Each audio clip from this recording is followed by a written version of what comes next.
এই এলাকার তৃণমূল কংগ্রেস। যদি বলেন তৃণমূল কংগ্রেস কথা খেলাপ করে, আপনার তো উপর থেকে কথা খেলাপ করে তারা না বলছিল কত বড় তাপ বিদ্যুৎ কেন্দ্র করতে যায়।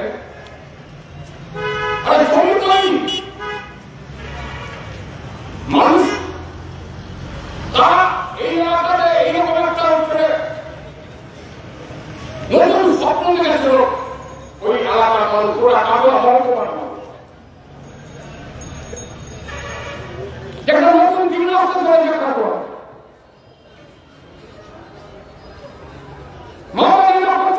তৃণমূল কংগ্রেসের সঙ্গে একসঙ্গে আক্রমণ হারিয়েছিল কর্মীদের ওই এলাকা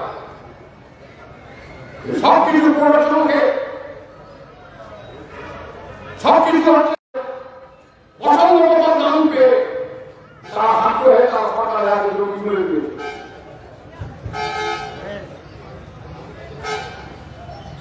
কি আগে বক্তা ওখানে তার বিদ্যুৎ কেন্দ্র হতে হবে। ওই এলাকায় নতুন করে নতুন ধর্মই করে নতুন কাটোয়া নিউ কাটোয়া অনেক এলাকা আছে পশ্চিমবঙ্গে আমফানের রাজ্য। এখানে তাপ বিদ্যুৎ কেন্দ্র হতে শুনে যারা শিল্পপতি তারা শুনে হয়েছিল এখানে হবে না, তারা পছন্দ করেছিল কেতুগ্রামের পুলিশ হাটল থেকে ওই এলাকার জন্য বাইকট করে জমিতে। আমরা এখানে সুগার মিল করবো, আগে চিনি কম, সেখান থেকে ইন্ডাস্ট্রিয়াল হেলথ আগে চিমড়া থেকে একটা পারবি, আরো অনেক অনেক রকমের কারখানা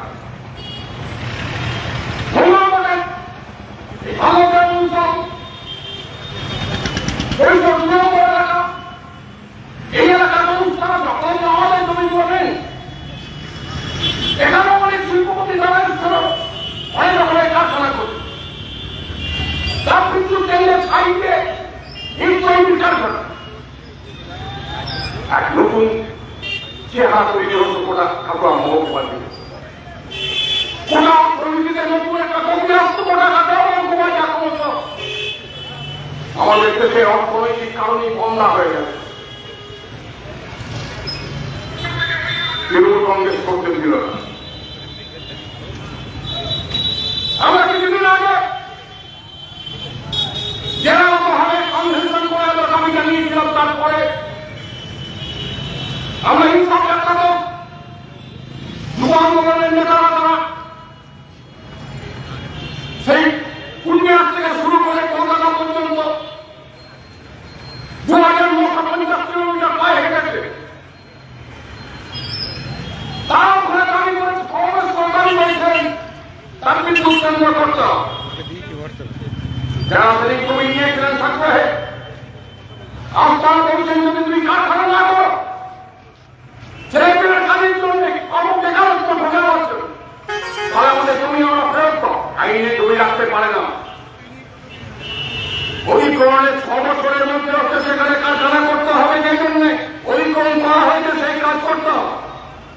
তাহলে জমি ফেরত চলে যায় কৃষকের কাছে অটোমেটিক, আইনে তাই না। দিল্লি সরকারের কানে জোর থাকেনি, রাজ্যের সরকার। আমরা একটা কনভেনশন করেছিলাম টাউন হল মাঠে। তারপরে এখানে তৃণমূল কংগ্রেস তার পাল্টা একটা সভা করে। সেখানে তৃণমূল কংগ্রেসের নেতা বলেছে অবশ্যই ওখানে তাপ বিদ্যুৎ কেন্দ্র হবে, করবই। কি হলো আমি শুধু মনে করিয়ে দিতে চাওয়া চাই, বললাম না কিছু হতো না, মনে করাতে হবে। আচ্ছা আপনাদের মনে আছে এই উড়ালপুর নিয়ে যখন চারদিকে মানুষের দাবি আন্দোলন লড়াই, বিভিন্ন অংশের মানুষ দাবি করছেন, কি যন্ত্রণা বলুন। যদি গেটটা খোলা পান বাপের ভাত, আর যদি দেখেন গেট বন্ধ অরণ্যে খারাপ হয়, আরে 15-20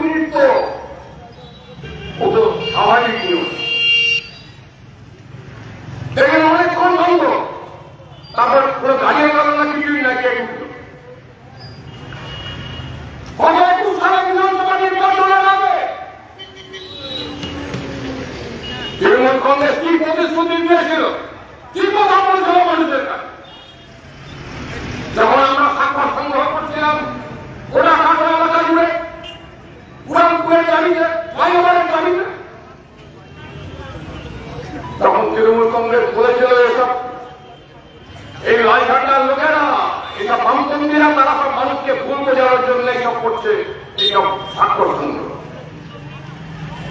আমাদের রাজ্য সরকার টাকা দিয়ে নিয়ে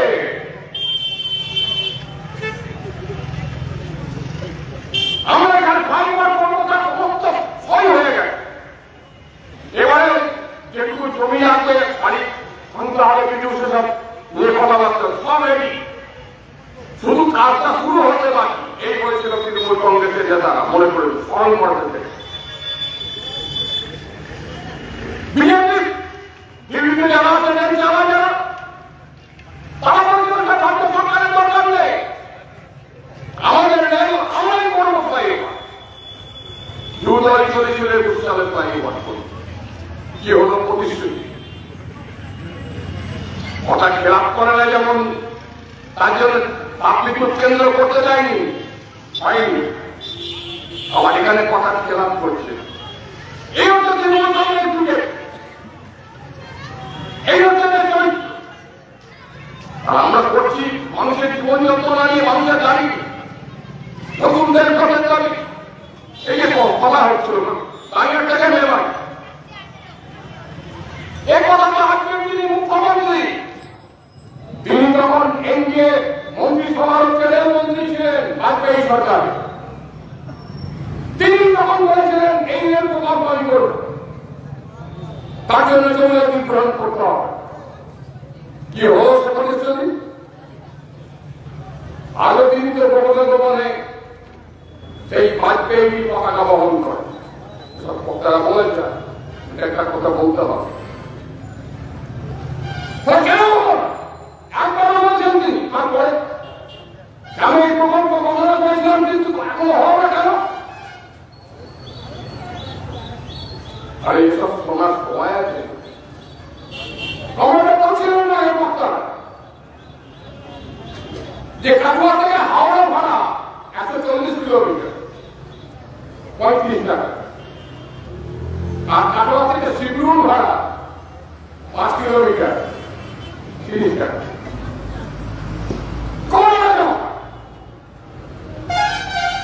রাজ্য সরকারের যারা প্রতিনিধিত্ব করেন এই এলাকায় বিরোধিতা করছেন তারা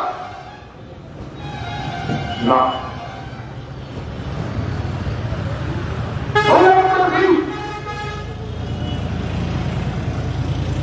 নতুন চেয়ার তৈরি হয়ে গেল গোটা কাটা মহকুমা,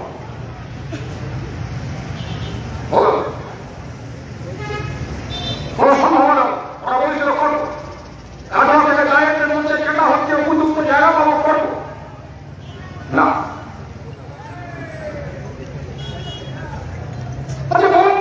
বর্তমান কাটা অমুক্ত ট্রেন বাড়লে কাটা মানুষের অসুবিধা, বাসের কোন অসুবিধা হবে না, বাস মালিকদেরও হবে না, বাস কর্মচারীদেরও হবে। বাসের যে রাস্তার যে রাস্তা চলবে অনেক মানুষের টাকা, কিন্তু সকাল 8টা 50 পরে ইনকাম পাচ্ছেন।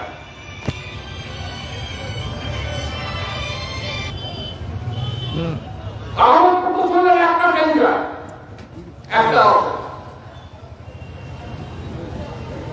আপনারা দাবি করছেন রাজ্য সরকারে যারা আছেন সেই তৃণমূল কংগ্রেস দল, রাজ্য সরকার পক্ষ থেকে রেল দাও, গাড়ি দাও, একটা গাড়ি দাও না। এসব ভাবার সময় আছে, মানুষের কথা ভাবার সময় নেই, কারণ তারা খুব দিয়ে গেছে। দিল্লিতে যারা ক্ষমতায় আছেন তারাও দিয়ে গেছেন যে তারা হচ্ছে প্রতিদিন বিচ্ছিন্ন, মানুষ থেকে বিচ্ছিন্ন। এই সময়ের মধ্যে যত নির্বাচন হয়েছে গোটা দেশ জুড়ে, আমি 5টা রাজ্যের মধ্যে 3টে রাজ্যে ক্ষমতায় এসছে, তার মানে এই নয় যে বিজেপি ট্রান্সফার দিবে। শতাংশের বিচারে 3টে রাজ্যে তো বিজেপির ভোট গাড়ি দিতে, তাই নয়। যদি 5 রাজ্যের ভোটকে আমরা এক জায়গায় করি তাহলে দেখা যাবে যে গতবারে লোকসভা নির্বাচনে বিজেপি যত আসন পেয়েছিল এবার তার থেকে 18টা আসন কম পাবে এই বিধানসভা নির্বাচনের হিসেবে।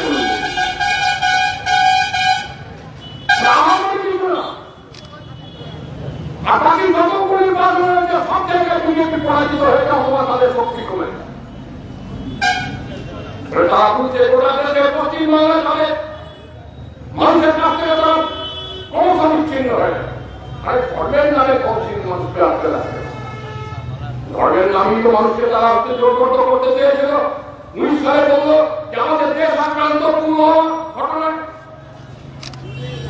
ওই 60 জন জওয়ান খুন হয়েছিল।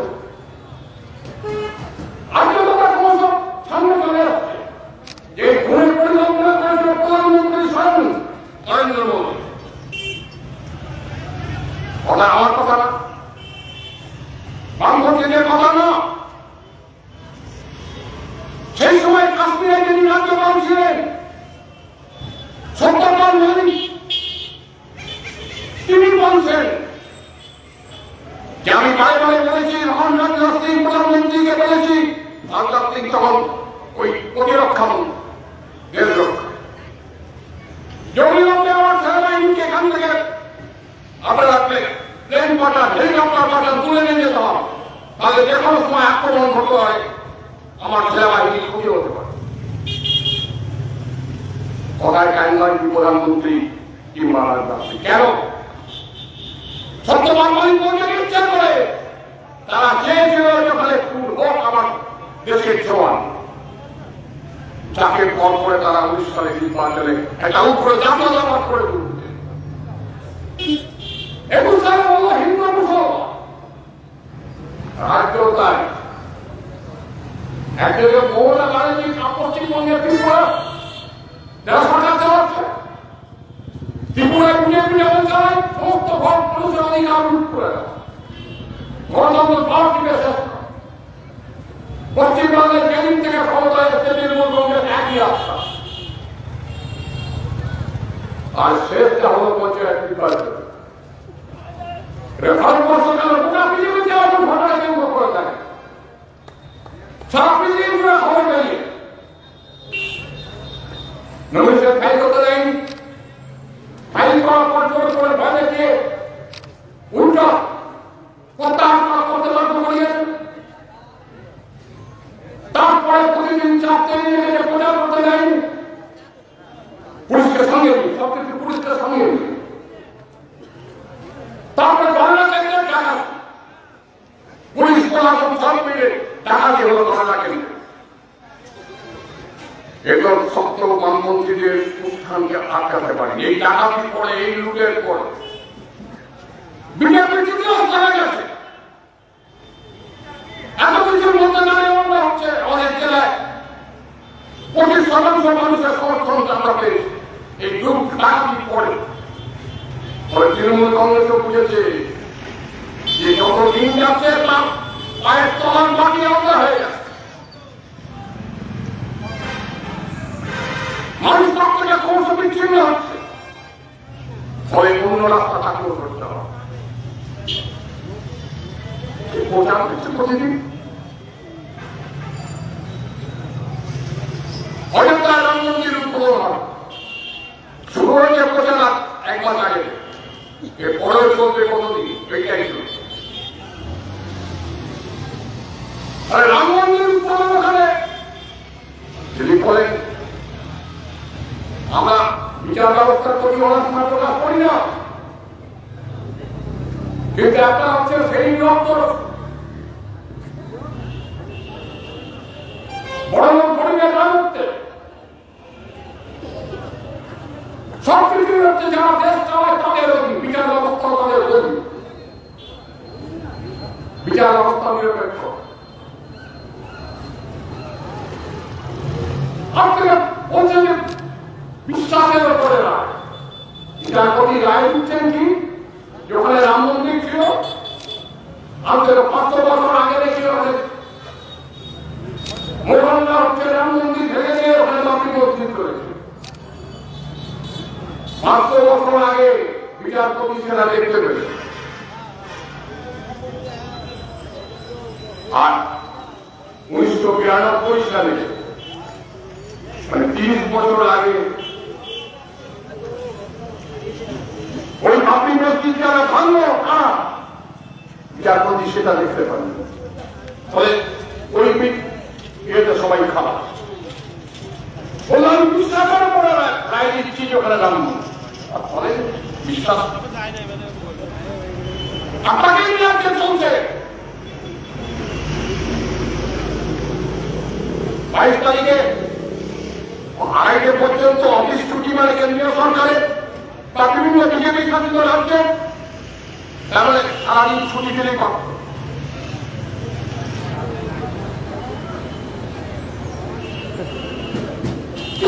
কেন অনেকে এখানে আছেন যারা হয়তো আমার ধারণা যে 1990 সালে জানুয়ারি মাসে বিশ্ববরেণ্য চিত্র পরিচালক সত্যজিৎ রায় একটা সিনেমা আত্মপ্রকাশ করে তার নির্মাণ করেছে।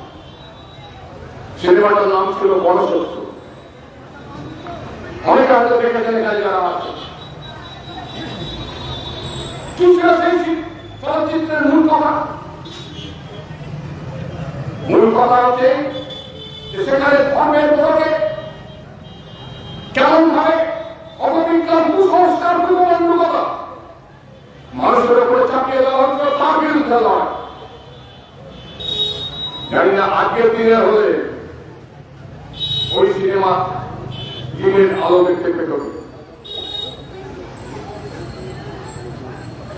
আজকে সেই ধর্মের বড়কে নতুন করা হচ্ছে মানুষকে নির্বাচনের রাজনীতি করতে নেওয়া দেশের সংবিধান চুরমার করে দেওয়া।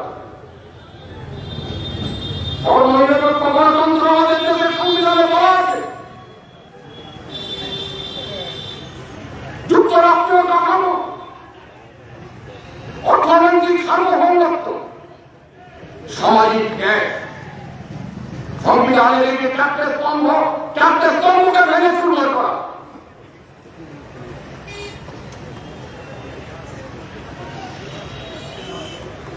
এটা সরকারের কারণে একটা মন্দির উদ্বোধন, একটা ধর্মনিরপেক্ষ দেশে সরকারের কাজ হতে পারে কোন মন্দির নির্মাণ করছেন আর তার জন্য কাজ করে প্রচার? আসলে তাই নয়। পেছনে কি আছে? অনেক কান্না, অনেক অশ্রু জলের ইতিহাস এই রাম মন্দির নির্মাণের পেছনে। 3600 কোটি টাকা খরচ করা হয়েছে এখানে পরিকাঠামো তৈরি করে। কয়েক হাজার মানুষের শুধু জমি থেকে উচ্ছেদ করা হয়েছে তাই না, দোকান বাড়ি জোর করে তাদের ইচ্ছে মতো নামে সরকার প্রয়োজন বলে শাসক দলের বিজেপি বাস্তবের বিধানসভায় জড়াতে জোর করে জমি এবং বাড়ি তারা হচ্ছে এই প্রধান ঘরটাকে নির্মাণ করেছে, জমি দখল করে। কি হচ্ছে সরকারের কাজ?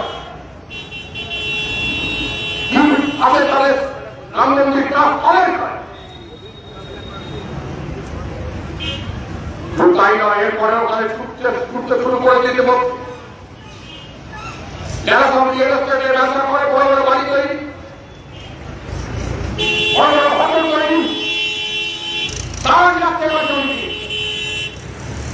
আরো কত মানুষের জমি ওখানকার উত্তর প্রদেশের সরকার এবং বিজেপি দলের পক্ষ থেকে জোর করে মানুষের কাছ থেকে ছিনতাই করে দেওয়া হবে, কেড়ে দেওয়া হবে, কেউ করতে পারে।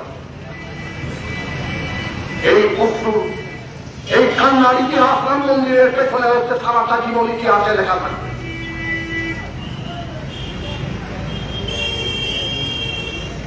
আমাদের রাজ্যের মুখ্যমন্ত্রী তিনি মনে আমি তারা পেছনে থাকবে, আমি কিছুতে কাম নেই। তাহলে রাম মন্দির করছেন, আমি জগন্নাথ মন্দির করবো কিনা? এবং সারা ধর্ম করে জাহির করে বলছেন যে আমি হিন্দু ধর্মে ধর্মস্থানের জন্য 700 কোটি টাকা এই মধ্যে খরচ করেছি, আরো করব।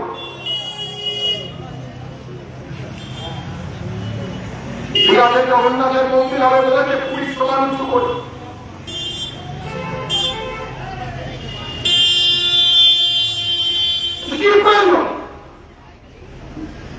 দীঘা থেকে তো আর কয়েক কিলোমিটার পরেই আছে না পুরী। এটা সরকারের কাজ। জগন্নাথের মন্দির তৈরি করা, মিল দেখেছেন টাকা ভাই টাকা বলে, ওখানে যেমন হচ্ছে বিজেপি দিল্লি সরকার, ওখানকার রাজ্য সরকার জোর করে যেমন বন্দুকের নয় জোগায়, যেমন জমি কেড়ে নিয়েছে, বাড়ি কেড়ে নিয়েছেন, দোকান কেড়ে নিয়েছে রাম মন্দির তৈরি করে। এখানে জগন্নাথের মন্দির তৈরি করার জন্য অনেক ফ্যামিলিকে উচ্ছেদ করে দেয়।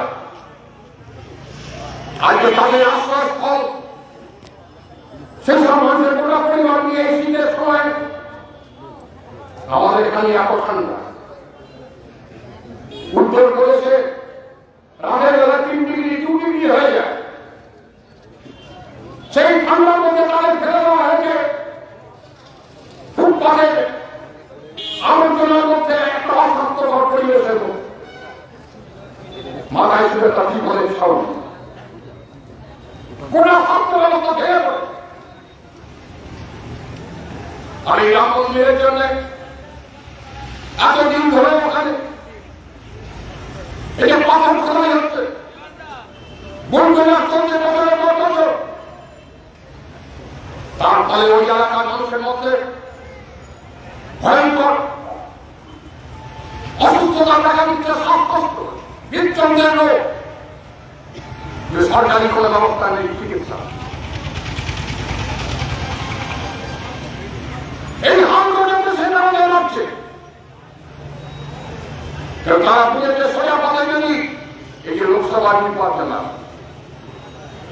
সোজা পথে যদি নির্বাচন হয়, বিজেপিকে হত্যা হবে। পশ্চিমবাংলা থেকে তৃণমূল কংগ্রেসের তার পাত্তারি ভোটারের পাওয়া শুরু হবে।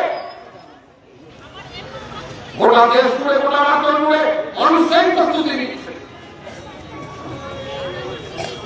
এখানে আলোচনা হয়েছে, আপনারা জানেন সবাই, আমাদের যুবরা ভারতের ছাত্র ফেডারেশন 3রা নভেম্বর কুচবিহার থেকে তারা ইনসাফ যাত্রা শুরু করেছে। ইনসাফ, ন্যায়, ন্যায়, ন্যায় যাত্রা। সবকিছু অন্যায়ের বিরুদ্ধে ন্যায় প্রতিষ্ঠার লড়াই। 2950 কিলোমিটার তারা হেঁটে কলকাতায় এসেছিল। আমাদের রাজ্যের 23টা জেলাকে তারা হচ্ছে পাওয়ার 22টা জেলা খালি পৌঁছতে পারি। তারপর থেকে সমাবেশ 7 জানুয়ারি জনগণের ডাকে জনতার ব্রিগেড এই অবস্থানে ছিল। তারা এত বড় ব্রিগেড সমাবেশ কোন ছাড়া বলছে অনুমোদিত বড় ব্রিগেডে রাজ্য সরকার, কেন্দ্র সরকার সবাই আমাদের যুবরা জোর করে তাদের কাছ থেকে অনুমতি আদায় করেছে। যারা গেছেন তারা দেখেছেন, যারা দেখেননি তারা ছবি দেখেছেন। এমনকি এই যে সংবাদ মাধ্যম যাদের আমরা বলি, টেলিভিশন হোক, খবরের কাগজ হোক, তারা দেখাতে বাধ্য হয়েছে 3 ধরনের জায়গায় এই গোটা ব্রিগেড ক্যাডেট কাউন্ট সেনাবাহিনীর নির্দেশে উত্তর দিকে করতে হয়েছিল। ফলে কিছু জায়গা পেছনে থাকতে হবে। এক সময় মনে হচ্ছিল যে এখনকার ছেলে পেলে যাত্রা দেখেন না বা যাত্রা হয় না, চারদিক খোলা মুখে যেমন যাত্রা হয়, পুরা দিকে পেছনে গার্ড থাকে না। এক সময় মনে হচ্ছিল ব্রিগেড প্যারেড গ্রাউন্ডের তাদের মঞ্চের পেছনের যে ব্যাকডোর তারা করেছিল সেটা খুলে দিলে ভালো হয়। চারদিন খোলা মঞ্চে বক্তৃতা, লক্ষ লক্ষ মানুষ আনন্দবাজার পত্রিকা পর্যন্ত লিখতে বাধ্য হয়েছে। পরের দিন 8 তারিখে আনন্দবাজারে অশক্তি নয়, যেমন বার্ডস ভিউ তারা ছবি ছেপেছে, ড্রোন থেকে ছবি, একবার 3 দিন করছে, মানুষের মাথা শুধু লাখ লাখ। তারা লিখেছে যে বার্ডের আমির সমাবেশে গেছিল চিড়িয়াখানায় কাউকে দেখা যায়নি, ভিক্টোরিয়ায় কাউকে দেখা যায়নি, জাদুঘরে কাউকে দেখা যায়নি, তারা সে তার সাংবাদিক এখানে বসিয়ে রেখেছিল। সাংবাদিকরা বলছে কেউ নেই। তারপর তারা নিচ্ছে যে ভাবত যে এবার যারা বিয়ে দেখেছিল তারা বিয়ের সমাবেশের জন্য গিয়েছিল অন্য কোনো কাজে না, অন্য কিছু দেখত না, জানাতে না। এই যে পশ্চিমবাংলার মানুষের তৈরি হয়েছে বিজেপিকে হঠাৎ আমাদের পাঠানোর জন্য, দেশের মানুষকে রক্ষা করা, রাজ্যের মানুষকে বাঁচানোর জন্য, রাজ্যকে রক্ষা করার জন্য, নতুন ভাবে রাজ্যকে গড়ে তোলার জন্য আজকে যেভাবে আমাদের প্রজন্মের পর প্রজন্ম ধ্বংস করে দিচ্ছে রাজ্য সরকার পরিকল্পনা নয়। সব থেকে বেশি আসছে মদ বিক্রি। গোটা ভারতবর্ষের দ্বিতীয় মদ বিক্রিতে পশ্চিমবঙ্গের স্থান। নমস্কার। তারা মানুষ বলেছে আমার দেশের পরবর্তী প্রজন্ম ধ্বংস হয়েছে। বিজেপি হটাও, দেশ বাঁচাও, তৃণমূল হটাও, আমার রাজ্যকে বাঁচাও, রাজ্যের মানুষকে বাঁচাও। এই দাবিতে এই সামগ্রিকভাবে এই আওয়াজ উঠছে গোটা পশ্চিমবাংলার বিভিন্ন প্রান্তে। ট্রেনজন, বাসে যান, চায়ের দোকানে বসুন, সব জায়গায় চোর চোর, চোরদের আর পাওয়া যাবে না। লাল ঝান্ডায় একমাত্র পায়ে বাঁধাতে, লাল ঝান্ডায় গায়ে রক্ষা করতে। কেউ বলতে প্রশ্ন করবে ওনার সময় আবার ডাকাতি হবে না তো, আপনারা পারবেন না ঢুকতে? আমরা বলছি ভোট দেন, দল বেঁধে ভোট দেন, আর ওনার সময় দল বেঁধে পাহারা দেন। বিয়ের সমাবেশ থেকে আওয়াজ উঠেছে, উঠে উঠে বিয়ে তৈরি করতে হবে। আর এখানে যারা আছেন, যারা গণতন্ত্র পুনঃপ্রতিষ্ঠার সংগ্রামে পশ্চিমবাংলার দেশে গণতন্ত্র পুনঃপ্রতিষ্ঠা করতে চান, তাদের মানুষদের তাদের সবাইকে বলব যে গণতন্ত্র ছাড় না থাকলে আর কিছু থাকে না। ধর্মনিরপেক্ষতা না থাকলে যেমন গণতন্ত্র থাকে না, তেমনি গণতন্ত্র না থাকলে ধর্মনিরপেক্ষতা থাকে। ফলে সব মানুষকে জোর দেবে বুঝে বুঝে দিকে তৈরি করতে হবে।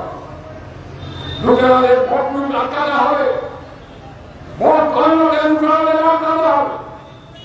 পশ্চিমবাংলায় নতুন সূর্যোদয় আমাদের চিনিয়ে আনতে হবে, এই নিয়ে আসে না। প্রতি লাভ হচ্ছে সেই লাভ, প্রতি আমার লাভ হচ্ছে সূর্যোদয়ের পথে আমরা দাঁড়িয়ে আছি। পশ্চিমবাংলার একটা ভাগের মধ্যে গোটা দেশে নতুন পরিকল্পনা, নতুন একটা সুযোগ তৈরি হয়েছে। আজকে এই অবস্থান থেকে, কর্মসূচি থেকে আমি আপনাদের কাছে আহ্বান জানাতে চাই যে যারা গোটা দেশকে, গোটা রাজ্যকে শাসক দল হিসাবে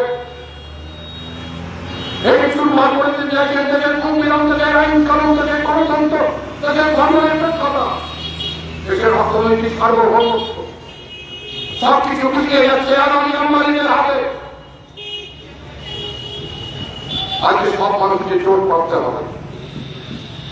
যারা বলছেন লাল ঝান্ডাই ভালো ছিল, মুখে বললে হবে না, কাঁধে কাঁধ দিয়ে হাতে হাত ধরে হচ্ছে সেই লাল ঝান্ডাকে ফেরানোর জন্য অনেক ক্ষতি হয়ে গেছে, অনেক ক্ষতি। দেশের ক্ষতি হয়েছে, রাজ্যের ক্ষতি হয়েছে। এই ক্ষতি কেমন করে পূরণ হবে, কেমন করে এই ক্ষতি আবার নতুন করে পুষিয়ে নেওয়া যাবে? যে প্রজন্ম আজকে ধ্বংসের দিকে যাচ্ছে, সেই প্রজন্মকে কেমন করে আবার হচ্ছে সঠিক রাস্তা ফিরিয়ে আনা যায়। ধর্মের ভয়ে নয়, ধর্ম যার যার, জাতের লড়াই নয়, ভাতের লড়াই, পেটের ভাতের লড়াই। এই পেটের ভাতের লড়াই বিজেপি তৃণমূলের বিরুদ্ধে যে মানুষরা এখনো হচ্ছে একটু দূরে সরে আসে, শুধু বামপন্থীদের লড়াই নয়, এটা সমস্ত গণতান্ত্রিক ধর্মনিরপেক্ষ শক্তিকে একজোট করে আমরা সেই আহ্বান জানাতে চাই। আসুন, আপনি যদি ধর্মনিরপেক্ষ হন, আপনি যদি গণতন্ত্রকে প্রতিষ্ঠা করতে চান, সম্পত্তিরা তারা বেরোবে, আসুন একসঙ্গে জোট পেলে সেই লড়াইয়ে সামিল হই।